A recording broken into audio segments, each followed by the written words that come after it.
Assalamualaikum warahmatullahi wabarakatuh. Bagaimana kabar anak-anakku yang soleh dan soleha? Tentunya semuanya dalam lindungan Allah. Karenanya marilah kita bersyukur kepada Allah. Alhamdulillah, luar biasa, Allahu Akbar. Anak-anakku yang soleh dan soleha, bertemu kembali dalam pembelajaran pendidikan agama Islam dan budi pekerti dengan saya Bapak Haji Wahyudi AS SAG dari SMP Negeri 2 Asem Bagus. Anak-anakku yang soleh dan soleha, sebelum kita mulai pembelajaran pada hari ini, mari kita bersama-sama berdoa kepada Allah. Mudah-mudahan ilmu yang telah kita pelajari ataupun yang akan kita pelajari mendapat ilmu yang bermanfaat dan barokah dari Allah Subhanahu wa ta'ala. Berdoa bersama mulai. A'udzu billahi minasy syaithanir rajim. Bismillahirrahmanirrahim. Raditu billahi rabba wa bil islami dina wa bi muhammadin nabiyyan wa rasula. Rabbi israh li sadri wa yassir li amri wahlul 'uqdatam min lisani yafqahu qawli. Rabbi zidni ilma warzuqni fahma waj'alni minas salihin. Amin. Anak-anakku yang soleh dan soleha, pertemuan minggu kemarin kita sudah membahas tentang iman kepada kitab-kitab Allah. Pada kali ini kita akan membahas tentang menghiasi diri dengan amal soleh dalam kehidupan sehari-hari. Inilah pembahasan pada pertemuan kali ini. Dalam bab ini kita bertujuan, diharapkan setelah belajar bab ini, anak-anakku yang soleh dan soleha dapat yang pertama mengartikan apa makna atau arti dari amal soleh itu sendiri. Yang kedua, siswa-siswi yang soleh dan soleha diharapkan bisa mengetahui dalil nakli tentang amal soleh. Tujuan yang ketiga yaitu mengetahui syarat diterimanya amal soleh oleh Allah Subhanahu wa ta'ala. Adapun tujuan yang nomor 4, mengetahui manfaat atau hikmah beramal soleh, baik untuk diri kita sendiri ataupun untuk orang lain. Anak-anakku yang soleh dan soleha, apa arti dari amal soleh? Amal soleh ini berasal dari dua kata bahasa Arab yang sudah dibahasa Indonesiakan. Yang pertama, amal, artinya adalah perbuatan. Yang kedua, yaitu soleh, artinya baik. Dua kata yang disambung menjadi satu, amal soleh, bermakna perbuatan yang baik. Inilah makna amal soleh secara bahasa. Lantas, apa makna atau arti amal soleh secara istilah?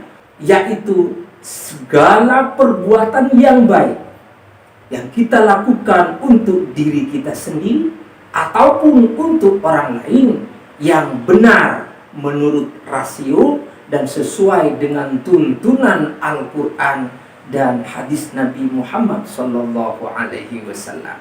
Inilah makna atau arti amal soleh secara istilah. Anak-anakku yang soleh dan soleha, tujuan yang kedua yaitu mengetahui apa dalil yang menunjukkan tentang perintah kita melakukan amal soleh.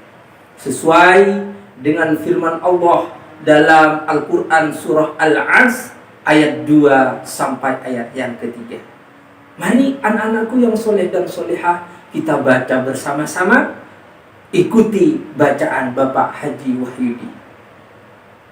Kita awali dengan pembacaan ta'awudz.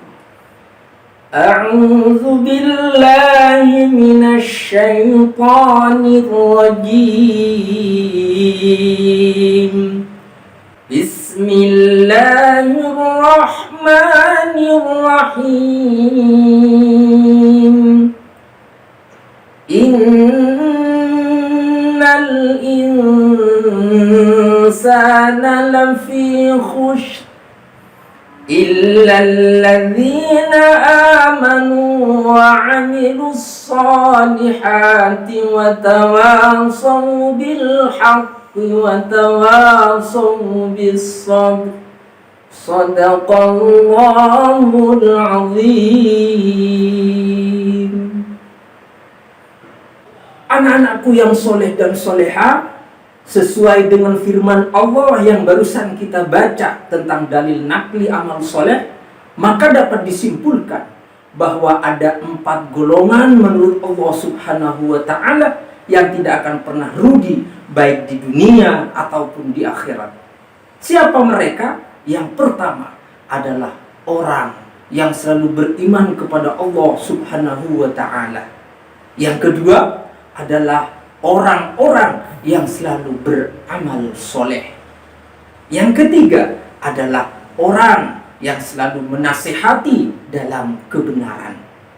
Adapun golongan yang nomor 4 adalah orang-orang yang selalu menasihati dengan jalan kesabaran.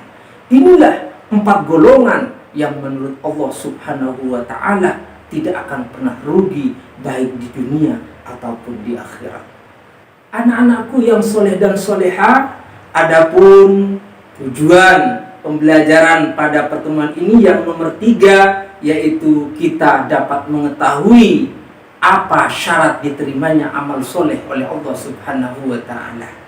Syarat diterimanya amal soleh oleh Allah Subhanahu wa ta'ala, yang pertama, perbuatan baik kita ikhlas karena Allah Subhanahu wa ta'ala, tidak karena siapa-siapa, namun murni karena Allah Subhanahu wa ta'ala.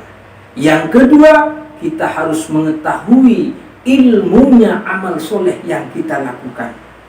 Yang ketiga, yaitu kita melakukan amal soleh harus sesuai dengan petunjuk Al-Quran dan sunnah Nabi Muhammad sallallahu alaihi wasallam. Anak-anakku yang soleh dan soleha, adapun tujuan yang nomor 4 pembelajaran pada pertemuan ini, yaitu apa hikmah atau manfaat amal soleh kepada kita.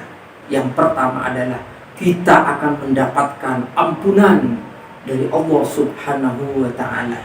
Yang kedua, kita akan mendapat pahala yang luar biasa dari Allah Subhanahu wa ta'ala. Dan hikmah atau manfaat yang nomor 3, kita akan mendapat kehidupan yang layak di dunia dan di akhirat. Anak-anakku yang soleh dan soleha, setelah pelajaran ini silahkan kerjakan tugas dari Bapak Haji. Yang pertama, yaitu mengapa kita harus beramal soleh. Yang kedua, amal soleh apa saja yang telah kamu lakukan. Setelah itu silahkan diupload di Google Classroom ataupun Google Form dengan link di bawah ini. Anak-anakku yang soleh dan solehah, mudah-mudahan dengan ilmu yang telah kita pelajari bersama mendapat ilmu yang manfaat dari Allah. Marilah kita tutup pembelajaran pada hari ini dengan pembacaan Alhamdulillahirabbil alamin. Dari saya, ihdinas siratal mustaqim. Assalamualaikum warahmatullahi wabarakatuh.